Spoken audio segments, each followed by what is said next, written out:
How are you, my dear Bertolt? So glad you accepted my invitation to the country. And miss an opportunity to see my good friend outside his natural habitat? Off stage, of course. Oh, good heavens, Orson, your home looks like mer de Dieu. Always wanted to bring a pessimistic viewpoint, Bertolt. Surprisingly, you're not hiding behind a typewriter this time.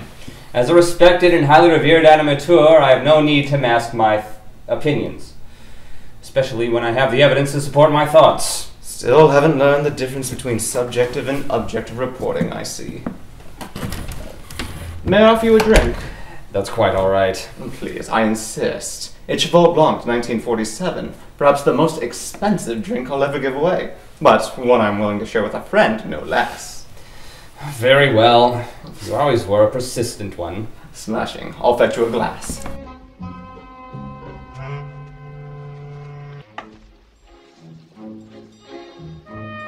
I say, Orson, your vanity knows no bounds. Something the art department whipped up for me during my run as Dracula. That was the last time you held a decent role, wasn't it? Or any role, for that matter.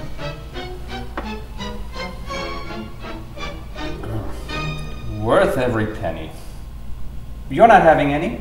I don't drink wine. Oh, I say, old boy, how rude of me. May I take your hat and cane? The hat, yes, but not the cane. I say, that is rich. Yes, a finely crafted eagle adorns the head of it. A far cry from the cheap wooden canes you're accustomed to. I hope you understand, but it never leaves my side. Very well. So tell me, how have you been occupying your time since your departure from the stage? I've been writing an absurdist play that I'm collaborating on with my cousin. We're writing it through correspondence by post, each of us crafting one line of dialogue at a time. Seeking out new opportunities, I see. And with help, no less. May I have a look? Be my guest. But how about if we stage our own dramatic reading? You take the lines of Lawrence, and I'll read as Michael. Afterwards, you can give the script a dramaturgical analysis. Are you coming to the gala tomorrow night? Does the answer yes mean anything to you? No, I haven't golfed in Poland for years. So will you be attending? Do you think I look good with a mustache? The answer to this question will satisfy your answer. Only if graphite becomes the new wood. I'm still not quite sure that they're going to reach a diplomatic solution about unnecessary top hats. Top hats are never unnecessary. Well, you wouldn't think so, but let me paint you a picture. How do you feel about snow-capped mountains? I prefer babbling brooks or men with floating apples in front of their faces. Can it be snowing and on a mountain? Also, what's your favorite mythical creature? Something the matter, old boy? Not Brechtian enough for you? Let's be honest, Orson. You've descended far from the prestige you once briefly held. You went from the Prince of Denmark to playing vampiric Transylvanian counts, and now you're living as though you are one. I wouldn't doubt your methodology if you were still playing the part, but you're a recluse. Hiding away in your deteriorating mansion, sneaking out in disguise at night to take in a performance, all the while secretly pining for the audience's attention. And now you're writing this dribble. You know damn well why I've been reduced to this. Be very wary of the path you're embarking on, Orson. You're likely to be trodden underfoot. You humiliated me publicly. And worst of all, you took away my right to tell a story. You stole my venue, my audience, and my voice. Nonsense! You had no connection to the stories that were being told. You were more interested in cabotinage and playing for the audience. You were performing, not acting. I accepted your invitation to see with my own eyes how much of a disgrace you'd become. But what's your angle? Now that you've got me here, what do you intend to do about it? I intend to kill you. Really now? It's not like one to simply proclaim they're about to commit an act of murder unless they're an underwritten antagonist, monologuing for the audience. How do you have the perfect crime plan? How do you propose to proceed with this charade? Well, my dear boy, I've already begun. Before you arrived, I laced your drink with a non-traceable, odorless, and colorless substance that will cause you to lose consciousness. I tell you this now only because the drug should be taking effect right about now.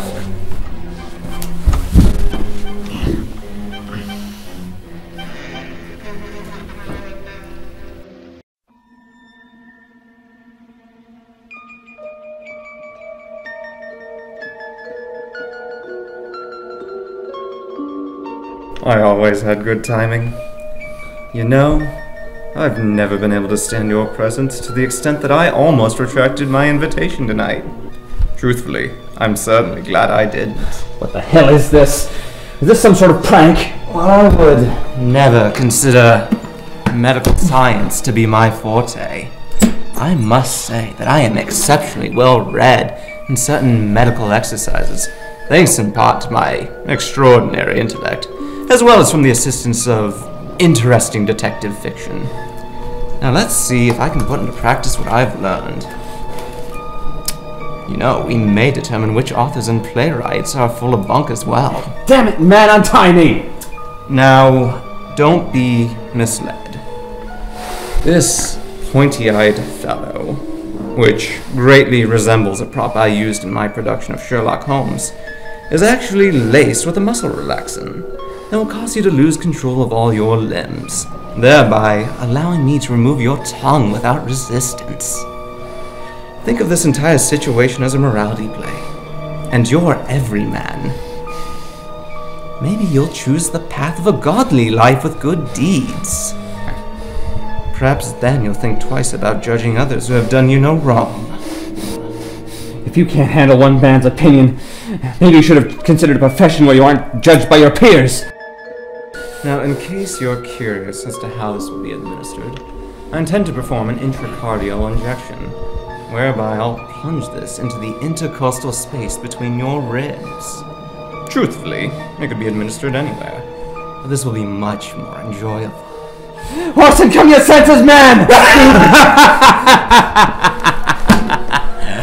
Now I ask you, was I acting or performing? You mean this was all part of your charade? Oh, come now. You haven't answered my question. Did you believe me? Did you hang on to my every word, thinking that I was going to butcher your tongue? Or did you maintain a distancing effect and see only Orson, the actor who panders to the audience? You have a lot of nerve! No, sir. It is you who has the nerve. You who critiqued every line I ever uttered on stage. You who made a mockery of me in the papers. Naturally, I did the only rational thing I could think of. I cast you into the round. Or I cast you in my own play, where I became actor, playwright, and director. And then I dropped the curtain before the play was finished. You ne'er-do-well! You think this is all some sort of game? I'll have you arrested for drugging and kidnapping me! Come now, old boy. Do be a good sport. Here, allow me to extend an olive branch.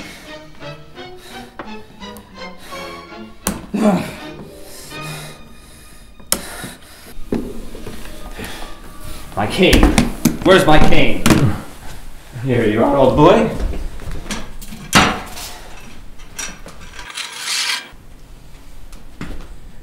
We're going to play a new game. You're familiar with Hamlet? Of course you are. We're going to be reenacting Act 3, Scene 4. You'll be playing Polonius. I'll be Hamlet.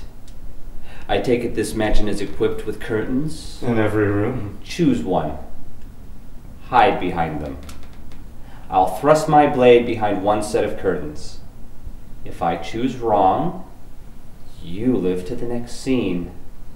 If I choose right, well, we know what happened to Polonius. And me without a Laertes to avenge my death. You've shown me that there is method to this madness. You have till the count of 10. Now you understand how the game works.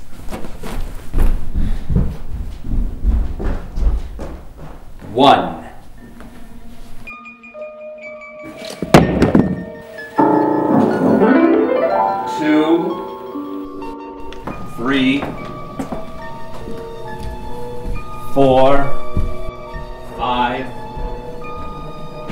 6, 7,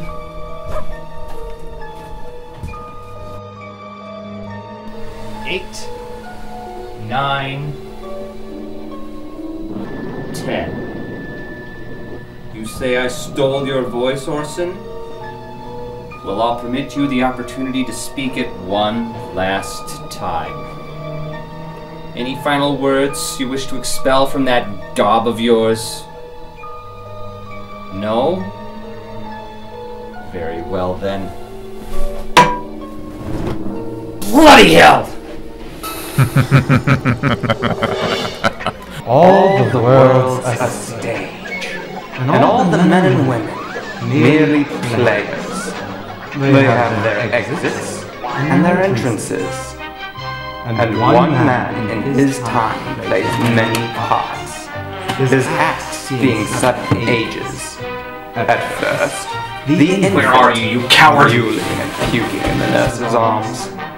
Then the whining schoolboy, with his satchel and shining morning face, creeping like snail, unwillingly to school. And then the lover, sighing like furnace, with a woeful ballad made to his mistress's eyebrow. Then a soldier, full of strange oaths and bearded like the pod, jealous in honor, sudden and quick in quarrel, seeking the bubble reputation even in the cannon's mouth.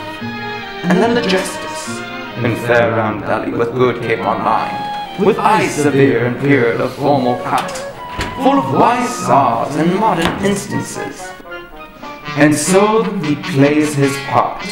The 6/8 shifts into the lean and slippered pantaloon, with spectacles on nose and pouch on side.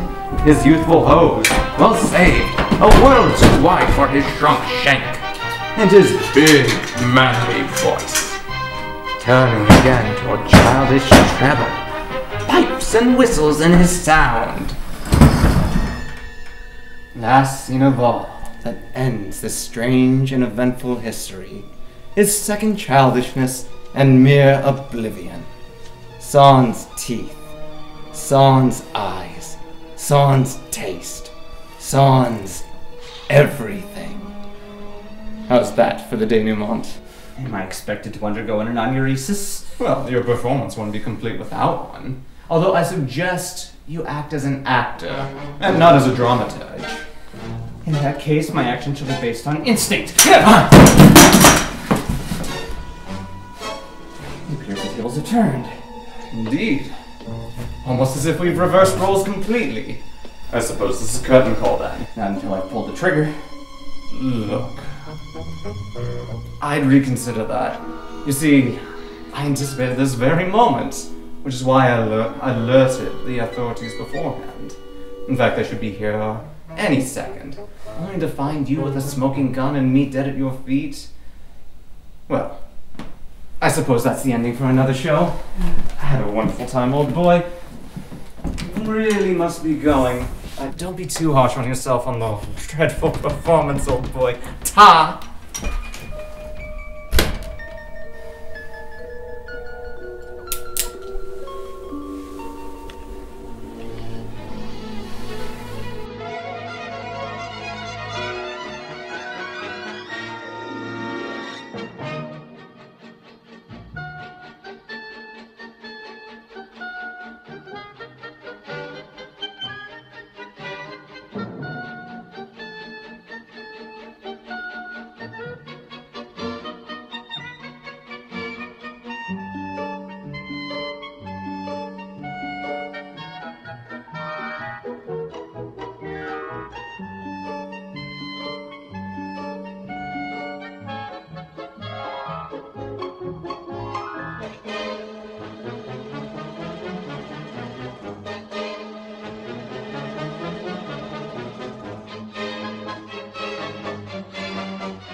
How are you, my dear Bertolt? So glad you accepted my invitation to the country. And missed the opportunity to see my good friend outside of his natural habitat. On stage, that is.